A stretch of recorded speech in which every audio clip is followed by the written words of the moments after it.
Hitting 70 isn't the end of the road, it's the beginning of a whole new chapter.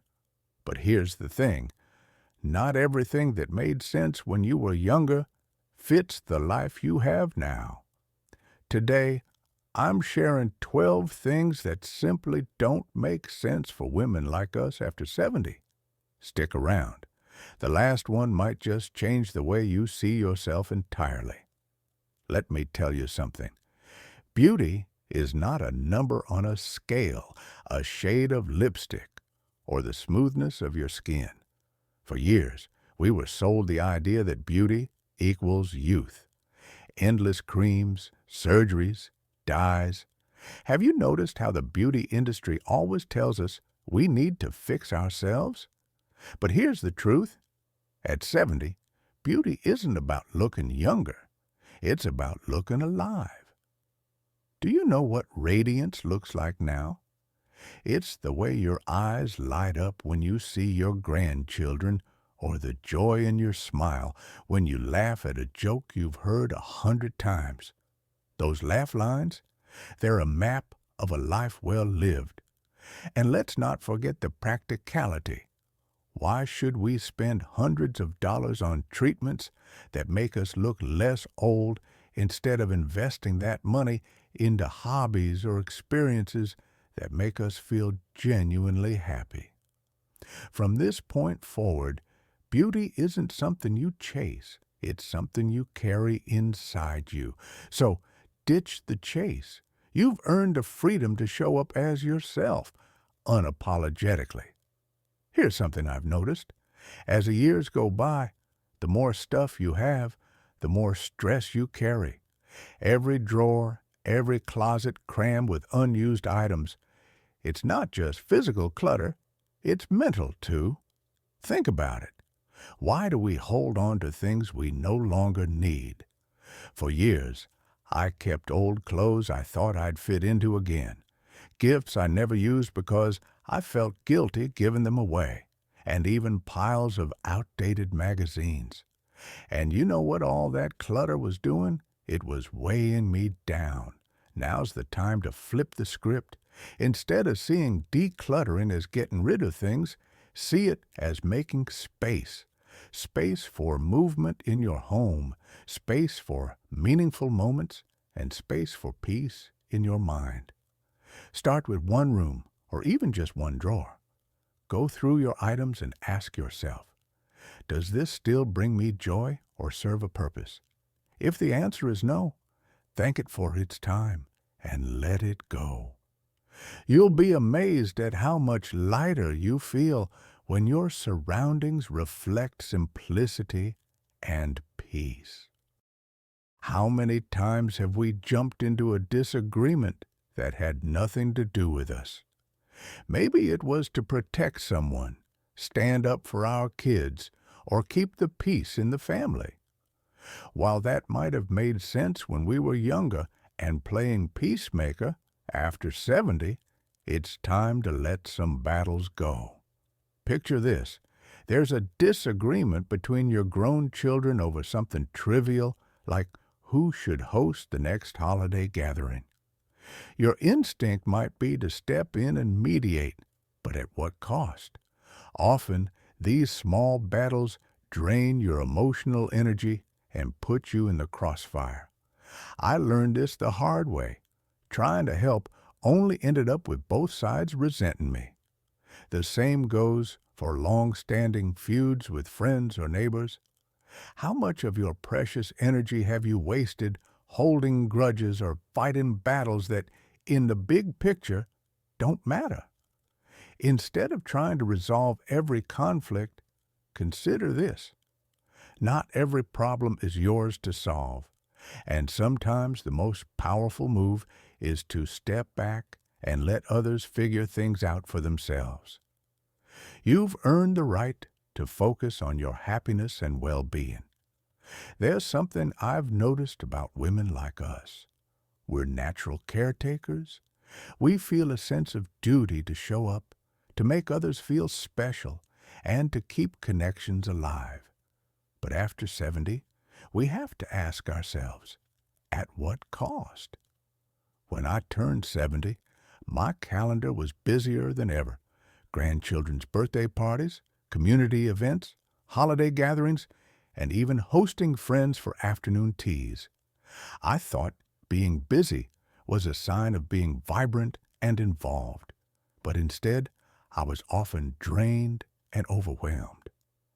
There were weeks where I barely had time to catch my breath between commitments.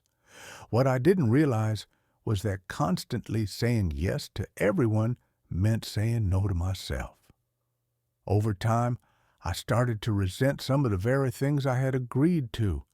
The turning point came when I missed a quiet Sunday morning, a time I used to spend journaling, sipping tea, and reflecting, because I had committed to a fundraising event I didn't even enjoy.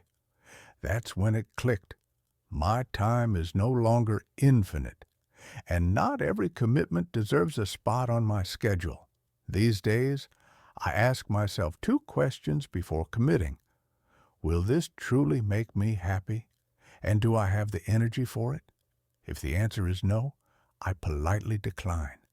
And you know what? Most people understand. They've been there too. Now, my calendar reflects joy, not obligation, and I find myself savoring life instead of rushing through it. Perfection. Oh, how it's chased us throughout our lives. From our younger days when we were taught to have spotless homes and perfect meals to the years spent worrying about how we looked, what others thought, and whether we were enough. But let's get honest for a moment. Who does perfection really serve? I remember one specific Thanksgiving years ago. I was hosting, and everything had to be just so. I spent days cleaning every corner of a house, ironing tablecloths, and trying out an elaborate new recipe I saw in a magazine. By the time the big day arrived, I was too exhausted to enjoy it. And for what? Not one person noticed the tiny centerpiece I spent hours crafting, or the fact that the dessert plates matched the napkins. But something did stand out: my absence.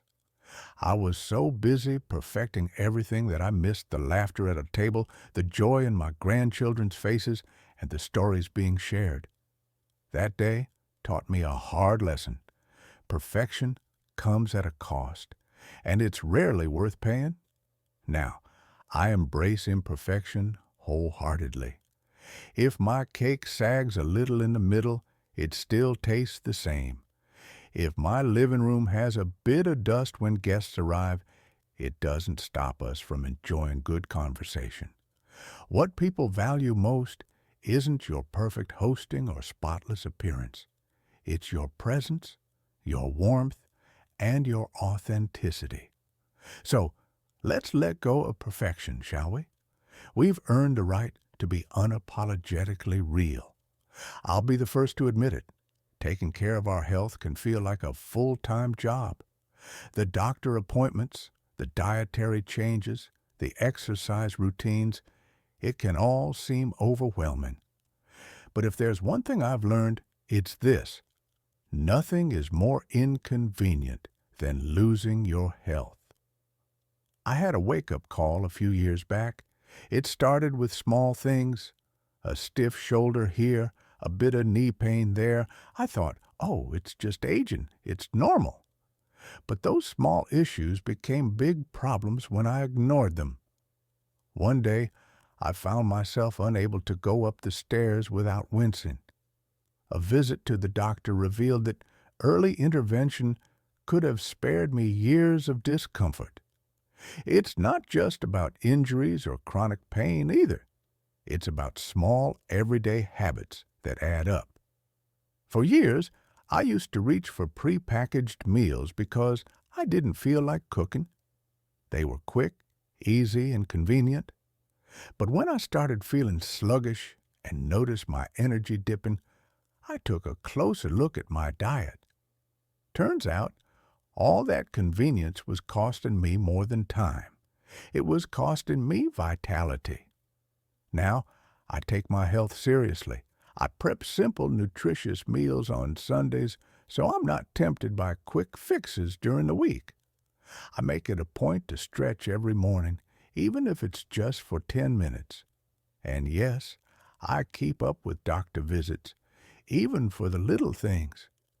These small, consistent changes have given me more energy and mobility than I had at 60. Let me tell you, there is nothing more empowering than feeling in control of your own body, even as the years add up. I wish someone had told me earlier in life, not every relationship is meant to last forever. For decades, we're conditioned to believe we should endure toxic friendships, unbalanced family dynamics, or one-sided partnerships simply because we've invested time or because it's the right thing to do. But after 70, maintaining toxic relationships makes no sense. I had a friend. We'll call her Linda. We'd known each other for over 30 years, but Linda had a knack for negativity. Whenever we'd meet, she'd spend hours complaining about her life, belittling others, or finding fault with everything around her. I'd walk away from our chats feeling drained. Still, I kept the friendship alive because I felt guilty about letting it go. One day, I realized something. Time is no longer a resource I can take for granted. Every moment matters. Why was I spending mine with someone who made me feel less than happy or fulfilled? I made the difficult decision to step away from that friendship. Was it hard? Yes. Did I feel relief afterward? Absolutely. Now, I invest my energy into people who uplift me, those who bring joy, share kindness, and leave me feeling refreshed instead of depleted. Life is far too precious to waste on negativity. Remember this: walking away isn't selfish, it's self-care.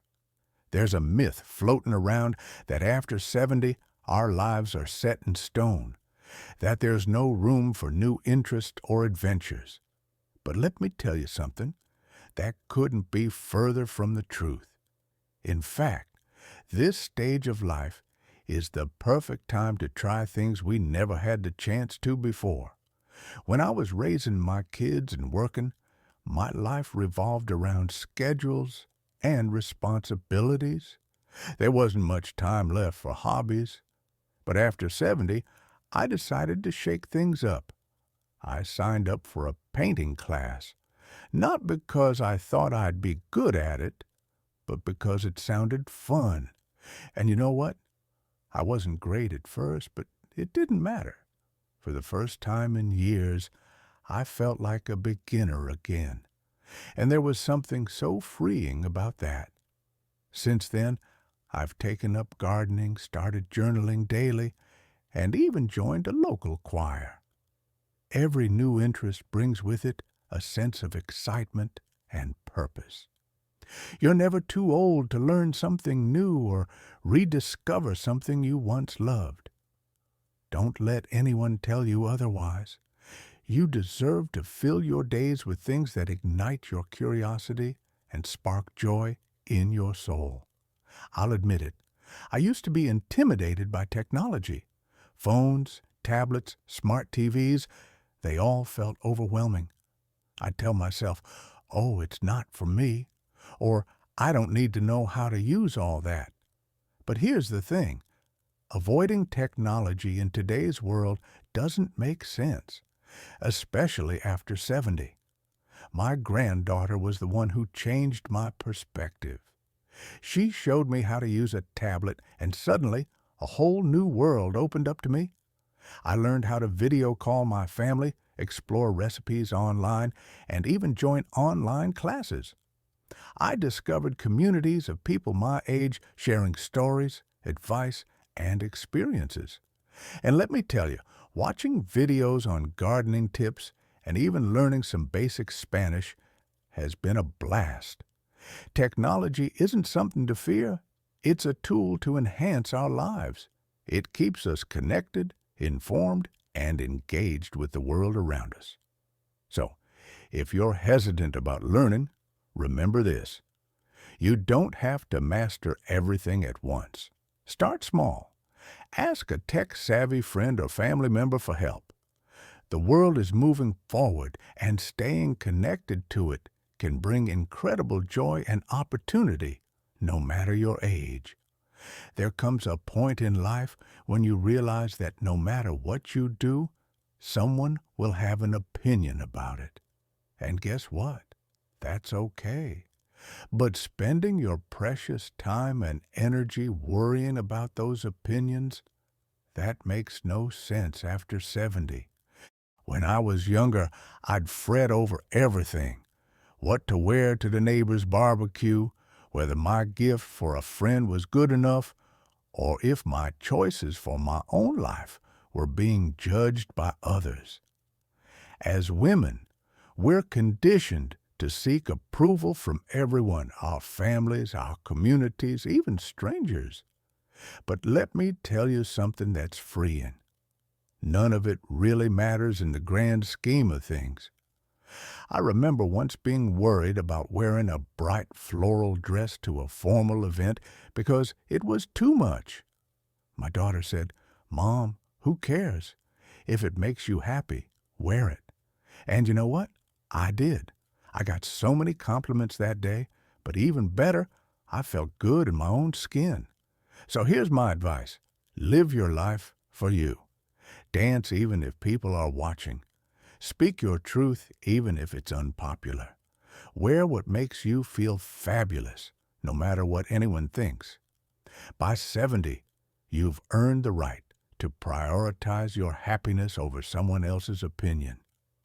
Money is a tricky subject at any age, but after 70, avoiding financial planning is one of the worst mistakes we can make. Whether you have a lot or little, knowing where your money is going and having a plan makes life so much easier and so much less stressful. I've seen friends run into trouble because they avoided looking at their finances, thinking everything would work out. But the truth is, life is unpredictable. Medical expenses, housing needs, or even helping out a family member can strain a budget if you're not prepared. I've also seen others live so frugally out of fear that they never enjoyed the money they'd worked hard to save. For me, the best thing I did was sit down with a financial advisor. We talked about everything, my expenses, my savings, and even what I wanted to leave behind for my family. It wasn't as intimidating as I thought it would be, and now I have peace of mind knowing I can enjoy life without worrying about running out of money. Whether it's budgeting, planning for long-term care, or just treating yourself occasionally, having a clear picture of your financial health is empowering, and it's never too late to get started. Here's the truth about aging. It's not something to fear. It's something to embrace. Every wrinkle, every gray hair, every year that passes is proof that you've lived, loved, and experienced life. Yet, so many women let the fear of aging hold them back. I know this fear all too well.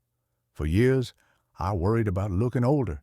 I tried creams, hid my age, and avoided conversations about how many candles were on my birthday cake. But then one day, I looked in the mirror and thought, what am I so afraid of? I realized that every line on my face tells a story of laughter, tears, lessons learned, and love shared. Now, instead of focusing on what aging takes away, I celebrate what it brings: wisdom, perspective, and a deeper appreciation for the little things. I don't worry about being the oldest one in the room. I focus on being the most present, the one soaking up every moment. Aging isn't about losing who you were. It's about becoming who you were always meant to be. So let's stop letting fear dictate how we live and instead embrace this chapter with open arms, curiosity, and a bold sense of adventure. Thank you for spending this time with me today. If you found these 12 tips helpful, or if any of them hit home, I'd love to hear your thoughts in the comments below. Your feedback means the world to me. Don't forget to give this video a thumbs up, and if you haven't already, hit that subscribe button so you never miss another conversation like this. And one more thing. I'd love for you to join my Savvy Senior newsletter, where I share even more tips, stories, and advice tailored just for women like us. You'll find the link down in the description. Click it, sign up, and let's stay connected. Take care, and remember, life after 70 is a time to thrive, not just survive. Until next time, goodbye for now.